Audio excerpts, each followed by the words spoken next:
Sebelum Eigerian memutuskan untuk membeli sepatu baru, ada baiknya perhatikan tips-tips berikut ini. 1. Pertimbangkan dengan jenis perjalanan yang akan kita lakukan, mulai dengan mencari sepatu boot atau sepatu trekking yang tepat dengan melihat kategori karakter medan yang paling cocok dengan rencana perjalanan kita. Secara umum sepatu outdoor bisa dibagi dalam 3 kategori dasar, yaitu sepatu untuk pendakian ringan. Sepatu ini didesain untuk perjalanan sangat pendek seperti pendakian sehari atau aktivitas semalam saja. Sepatu tersebut menitik beratkan pada tingkat kenyamanan seperti penggunaan bantalan pelindung, dan bahan yang breathable, mempunyai kemampuan bernafas mengeluarkan uap panas dari dalam sepatu. Sepatu untuk pendakian sedang. Sepatu ini didesain untuk aktivitas pendakian dengan beban pendaki yang ringan sampai cukup. Sepatu ini lebih tangguh dan bisa menyangga atau menahan beban yang dipikul daripada sepatu ringan.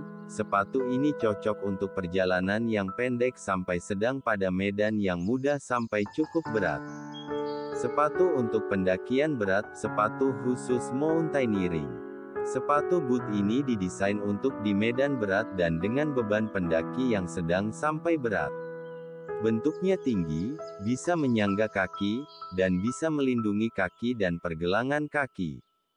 Sepatu ini didesain bagi aktivitas berhari-hari, berminggu-minggu. Sepatu ini sangat tangguh dan kaku, bahkan beberapa di antaranya cocok untuk penggunaan krampon untuk sepatu salju atau es, sehingga sepatu ini sangat melindungi dan menunjang untuk aktivitas mountaineering.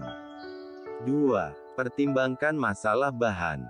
Bahan yang dipergunakan dalam pembuatan sepatu boot atau trekking akan berpengaruh terhadap berat, kemampuan bernafas breathability-nya, kekuatannya serta ketahanannya terhadap air. Berdasarkan bahan yang dipakainya, sepatu boot dibagi atas. Sepatu dengan bahan nilon mesh dan potongan kulit. Kelebihan sepatu jenis ini yaitu ringan sehingga bisa mengurangi beban, cenderung empuk di kaki, cepat dalam membukanya, harganya relatif lebih murah dan bisa bernafas breathable, menjadikannya cocok dipakai pada cuaca hangat sampai sedang, cepat kering dikala basah dan cocok untuk perjalanan pendakian pendek sampai sedang. Tapi mempunyai kelemahan, diantaranya kurang stabil pada medan yang miring, kurang tahan lama serta kebanyakan kurang tahan air dibandingkan sepatu boot dengan bahan full kulit kecuali yang menggunakan lapisan waterproof. Sepatu kulit. Sepatu ini benar-benar tahan air, tangguh dan lebih suportif dibanding sepatu campuran bahan kulit dan nilon. Sepatu ini biasanya digunakan untuk perjalanan panjang lama, beban pendaki berat dan medan pendakian yang sulit keras, dan paling penting tahan lama. Tapi sepatu boot ini tidak seringan dan sebreathable campuran kulit nilon, serta memerlukan waktu untuk membuka dan memasangnya. Sepatu plastik. Sepatu ini dipergunakan untuk medan es atau salju, dipakai untuk kegiatan pendakian ekspedisi ke gunung-gunung bersalju atau es. Bentuknya sangat kaku, rigid, sangat layak untuk penggunaan krampon alas bergerigi yang dipasang di sepatu, terdiri dari 2 lapis yaitu lapisan dalam sebagai penghangat dan bagian luar sebagai pelindung. Seiring perkembangan teknologi, beberapa sepatu boot baik dari bahan campuran kulit kain atau full kulit sekarang banyak yang tahan terhadap air sehingga kaki tetap kering saat hujan turun. Ini terjadi berkat penggunaan perlakuan lapisan tahan air seperti Gore-Tex, Sympatex Dry-Tex, Outdry, dan lainnya. Perlakuan ini diaplikasikan pada kebanyakan material sepatu boot untuk mempertinggi tingkat ketahanan airnya. Walau demikian, lapisan ini bukan merupakan obat mujarab bagi sepatu boot, karena umurnya tidak tahan lama dan perlakuan ini berpengaruh terhadap harga serta bisa membuat kaki menjadi tidak nyaman jika dipakai di udara panas. Tingkat ketahanan air ini tergantung dari jenis bahan yang digunakan, bahan-bahan pelindungnya, seberapa sering dipakainya dan sebaik apa perawatannya. Jika perawatannya benar maka lapisan tahan airnya bisa bertahan lebih lama daripada umur sepatu itu sendiri.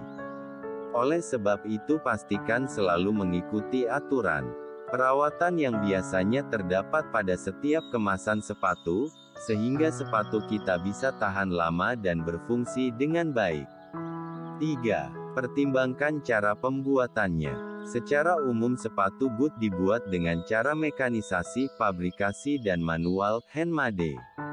Teknik pembuatannya dilakukan dengan cara dijahit dan direkatkan, dilem atau dipres.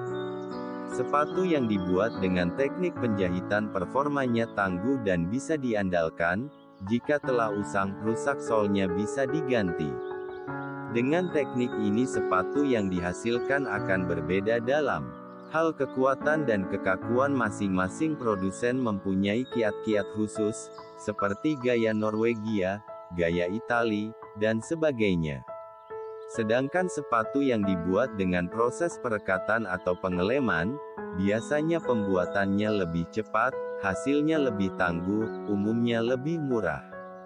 4. Pertimbangkan saat mencobanya. Setelah kita memilih berbagai ukuran dan modelnya, cara terbaik untuk memutuskan mana yang akan kita pilih adalah dengan mencoba sepatu tersebut. Saat mencoba sepatu, jangan mengandalkan ukuran sol sepatu yang umum atau berpatokan pada nomor yang biasa kita pakai. Sebab sepatu nomor 8 buatan pabrik atau merek yang satu mungkin berbeda dan memang biasanya berbeda dibandingkan buatan pabrik merek yang lain. Jadi yang terbaik adalah mencobanya. Terima kasih.